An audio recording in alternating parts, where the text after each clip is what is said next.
جو باتیں بندہ کسی سے نہیں کر سکتا وہ اپنے رب سے ڈائریکٹ کرتا ہے، اپنے دل کے سارے دکھڑے اپنے رب کی دہلیز پر رکھتا ہے اور اپنی ساری ضرورتیں مالک کی چوکھٹ پر رکھ دیتا ہے، اور مانگتے ہوئے بندے کو شرم نہیں آتی، حیا نہیں آتی، بلکہ اس سے مانگتے ہوئے فخر محسوس ہو رہا ہوتا ہے کہ میں اپنے رب سے مانگ رہا ہوں، کسی اور سے نہیں مانگ رہا۔ تو جب اس طرح کا ماحول کریٹ کر کے، اس طرح کا سینیریو پیدا کر کے اللہ کے آگے انسان اپنا درد، اپنا دکھڑا بیان کرتا ہے، تو جانتے ہو اللہ اس انسان کو 5 جواب ضرور دیتا ہے۔ اللہ کی طرف سے دیے گئے وہ 5 جواب کیا کیا ہیں؟ بسم اللہ الرحمن الرحیم۔ السلام علیکم ورحمۃ اللہ وبرکاتہ۔ جب بندہ اللہ کو اپنا درد بتاتا ہے تو اللہ اسے 5 جواب ضرور دیتا ہے۔ اللہ کی طرف سے دیے گئے وہ 5 جواب کیا کیا ہیں کہ مکمل تفصیل جاننے کے لیے ویڈیو کو آخر تک ضرور دیکھیے گا۔ محترم ناظرین، رات کی تنہائی ہو یا دن کی بھیڑ، کچھ درد ایسے ہوتے ہیں جو زبان پر نہیں آتے، کچھ زخم ایسے ہوتے ہیں جو دنیا کو دکھائے نہیں جا سکتے۔ انسان دل کے بوجھ کو لیے پھرتا رہتا ہے مگر کسی کے سامنے کہہ نہیں سکتا۔ کبھی خوف ہوتا ہے کہ کوئی سمجھ نہیں پائے گا، کبھی ڈر لگتا ہے کہ کوئی مذاق نہ بنا لے، اور کبھی شرم آتی ہے کہ کہیں لوگ ہماری کمزوری کو نہ جان لیں۔ مگر ایک در ایسا ہے جہاں پہ سب خدشے ختم ہو جاتے ہیں، جہاں نہ کوئی شرم رہتی ہے، نہ جھجک، نہ خوف، نہ پردہ۔ وہ در، وہ چوکھٹ، وہ مقام جہاں بندہ اپنا دل کھول کر رکھ دیتا ہے، وہ جگہ جہاں آنسوؤں کو چھپانا نہیں پڑتا، جہاں دکھ کہنے کے لیے الفاظ نہ بھی ہوں تو آہیں ہی کافی ہوتی ہیں۔ یہ وہ مقام ہے جہاں انسان دنیا سے کٹ کر صرف اپنے رب سے جڑ جاتا ہے، جہاں وہ سب کچھ کہہ سکتا ہے جو کسی اور سے نہیں کہہ سکتا۔ محترم ناظرین، یہی وہ لمحہ ہوتا ہے جب انسان اپنے رب کی دہلیز پر گر کر اپنی تمام ضرورتیں، اپنے سارے دکھ، اپنی ٹوٹی امیدیں، اپنی بے بسی، سب کچھ اللہ کے سامنے رکھ دیتا ہے۔ دنیا میں کسی کے سامنے مانگنا ذلت سمجھا جاتا ہے، مگر یہاں معاملہ الٹ ہے۔ یہاں مانگنا عزت ہے، فخر ہے، شان ہے۔ دنیا میں کسی کے آگے ہاتھ پھیلانے میں شرمندگی ہوتی ہے، مگر اللہ سے مانگنے میں آنکھوں میں روشنی آ جاتی ہے، دل کو سکون ملتا ہے اور روح ہلکی ہو جاتی ہے۔ جب بندہ اللہ کے حضور اپنے آنسو بہاتا ہے، اپنے خواب اور اپنی حسرتیں سجدے میں رکھ دیتا ہے، تو اس وقت وہ اتنا قریب ہو جاتا ہے کہ جیسے دنیا اور مافیا سے بے نیاز ہو گیا ہو۔ اور جب وہ دل کی اتھاہ گہرائیوں سے اپنے رب سے بات کرتا ہے، اپنی بے بسی کا اظہار کرتا ہے، اپنی محرومیوں کا حساب پیش کرتا ہے، اپنے دکھڑے سناتا ہے، تو کیا تمہیں معلوم ہے کہ اس وقت اللہ اس بندے کو کیا جواب دیتا ہے؟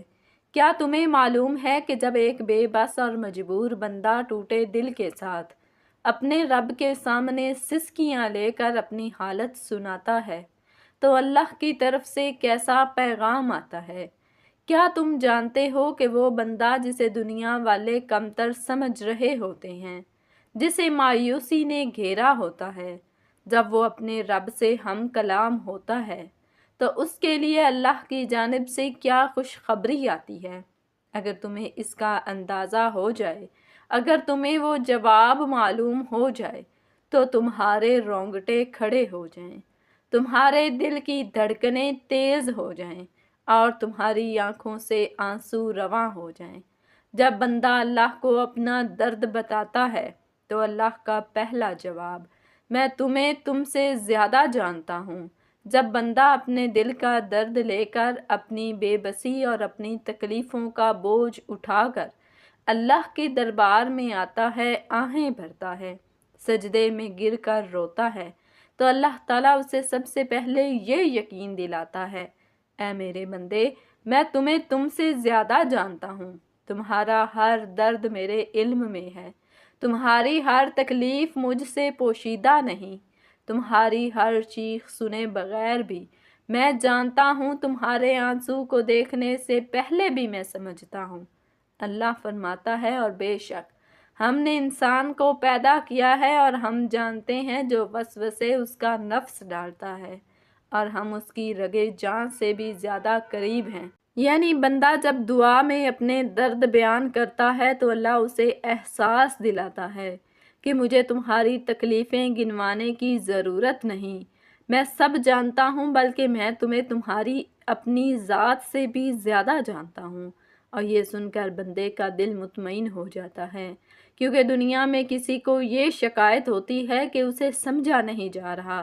مگر یہاں تو رب کہہ رہا ہے کہ میں سب کچھ جانتا ہوں۔ جب بندہ اللہ کو اپنا درد بتاتا ہے تو اللہ کا دوسرا جواب، میں نے تمہیں کبھی تنہا نہیں چھوڑا۔ جب بندہ اپنے غم اور دکھڑے بیان کرتا ہے تو اللہ کی طرف سے دوسرا جواب آتا ہے، اے میرے بندے، میں نے تمہیں کبھی تنہا نہیں چھوڑا، میں تمہارے ساتھ تھا جب تم تکلیف میں تھے، میں تمہارے ساتھ تھا جب تمہیں کوئی سہارا نہ مل رہا تھا، میں تمہارے ساتھ تھا جب دنیا والوں نے تمہیں چھوڑ دیا تھا۔ اللہ نے قرآن میں فرمایا، جب میرے بندے تم سے میرے بارے میں پوچھیں تو کہہ دو کہ میں قریب ہوں، میں پکارنے والے کی پکار سنتا ہوں جب وہ مجھے پکارتا ہے۔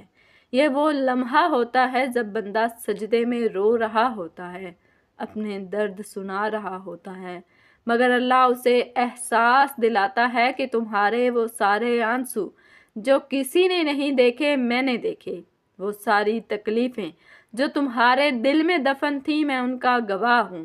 وہ ساری دعائیں جو تم نے آدھی رات میں کی میں نے سنی ہیں، اور میں نے تمہیں کبھی تنہا نہیں چھوڑا۔ جب بندہ اللہ کو اپنا درد بتاتا ہے تو اللہ کا تیسرا جواب، تمہارے صبر کا بدلہ ضرور ملے گا۔ جب بندہ دعا میں اللہ کے سامنے اپنی آزمائشوں کا ذکر کرتا ہے، اپنی تکلیفوں پر شکوہ کرتا ہے اور التجا کرتا ہے کہ یا اللہ یہ کب ختم ہوگا، تو اللہ کی طرف سے جواب آتا ہے، میرے بندے صبر کرو، کیونکہ تمہاری ہر آزمائش کا بدلہ میں نے محفوظ کر لیا ہے۔ اللہ فرماتا ہے، اور یقیناً صبر کرنے والوں کو ان کا اجر بغیر حساب دیا جائے گا۔ یہ وہ لمحہ ہوتا ہے جب بندے کو احساس ہوتا ہے کہ اس کا صبر رائے گا نہیں گیا، اس کا ہر آنسو اللہ کے ہاں لکھا جا چکا ہے، اور جو تکلیف وہ سہ رہا ہے اس کا بدلہ ایسا ہوگا کہ وہ پچھلی ساری آزمائشیں بھول جائے گا۔ نبی کریم صلی اللہ علیہ وسلم نے فرمایا، قیامت کے دن وہ لوگ جو دنیا میں سب سے زیادہ آزمائشوں میں مبتلا رہے، جب جنت میں داخل ہوں گے تو ایک لمحے میں اپنی تمام تکلیفیں بھول جائیں گے۔ یہ جواب سن کر بندے کا دل پرسکون ہو جاتا ہے کہ میرا رب میری آزمائشوں کو ضائع نہیں کر رہا، بلکہ وہ انہیں میرے حق میں بدل رہا ہے۔ جب بندہ اللہ کو اپنا درد بتاتا ہے تو اللہ کا چوتھا جواب، میں تمہیں وہ دوں گا جو تمہارے وہم و گمان میں بھی نہیں۔ بندہ جب اللہ سے رو رو کر مانگ رہا ہوتا ہے، اپنے دل کی گہرائیوں سے دعا کر رہا ہوتا ہے، تو اللہ اس سے فرماتا ہے، اے میرے بندے، تمہیں لگتا ہے کہ تم جو مانگ رہے ہو وہ سب سے بہتر ہے، مگر میں تمہیں وہ دوں گا جو تمہارے وہم و گمان میں بھی نہیں۔ قرآن میں اللہ فرماتا ہے، اور ممکن ہے کہ تم کسی چیز کو ناپسند کرو، حالانکہ وہی تمہارے لیے بہتر ہو، اور ممکن ہے کہ تم کسی چیز کو پسند کرو، حالانکہ وہی تمہارے لیے نقصان دہ ہو، اور اللہ جانتا ہے تم نہیں جانتے۔ یہ جواب اس وقت آتا ہے جب بندہ کسی خاص چیز کے لیے دعائیں کر رہا ہوتا ہے، مگر وہ نہیں مل رہی۔ اللہ اسے یقین دلاتا ہے کہ میں تمہاری دعائیں سن رہا ہوں، اور میں تمہیں وہ دوں گا جو تمہارے لیے سب سے بہتر ہوگا، کیونکہ تم صرف اپنی آنکھوں سے دیکھتے ہو، مگر میں تمہاری تقدیر کا پورا نقشہ دیکھ رہا ہوں۔ جب بندہ اللہ کو اپنا درد بتاتا ہے تو اللہ کا پانچواں جواب، میں تمہیں معاف کر چکا ہوں۔ اور جب بندہ روتے روتے اپنے گناہوں کا ذکر کرتا ہے، اپنی کوتاہیوں کو مانتا ہے، اللہ کے حضور گڑ گڑاتا ہے کہ یا اللہ میں خطا کار ہوں، میں نے بہت گناہ کیے ہیں، میں تیری رحمت کا مستحق نہیں، تو اللہ اس سے فرماتا ہے، اے میرے بندے، میں نے تمہیں معاف کر دیا۔ اللہ فرماتا ہے، اے میرے وہ بندو جنہوں نے اپنی جانوں پر ظلم کیا، اللہ کی رحمت سے نا امید نہ ہو، بے شک اللہ سب گناہوں کو معاف کر دیتا ہے۔ یہ وہ لمحہ ہوتا ہے جب بندے کے جسم میں ایک کپ کپی سی دوڑ جاتی ہے، دل ہلکا ہو جاتا ہے، آنکھوں سے مزید آنسو بہنے لگتے ہیں، مگر اب وہ آنسو خوشی کے ہوتے ہیں، سکون کے ہوتے ہیں، مغفرت کے ہوتے ہیں۔ نبی کریم صلی اللہ علیہ وسلم نے فرمایا، اللہ تعالیٰ رات کے آخری پہر آسمان دنیا پر نزول فرماتا ہے اور پکارتا ہے کوئی مجھ سے مانگنے والا کہ میں اسے عطا کروں، ہے کوئی مغفرت چاہنے والا کہ میں اسے معاف کر دوں۔ یہ وہ لمحہ ہوتا ہے جب بندہ دعا سے اٹھتا ہے، اس کا دل سکون سے بھر چکا ہوتا ہے، اسے معلوم ہو چکا ہوتا ہے کہ اس کا رب اس سے راضی ہو چکا ہے، اور اب اسے دنیا کی کسی چیز کا غم نہیں، کیونکہ جب اللہ کہہ دے میں نے تمہیں معاف کر دیا تو پھر اور کیا چاہیے۔ محترم ناظرین، دعا صرف الفاظ کا مجموعہ نہیں بلکہ ایک بندے کی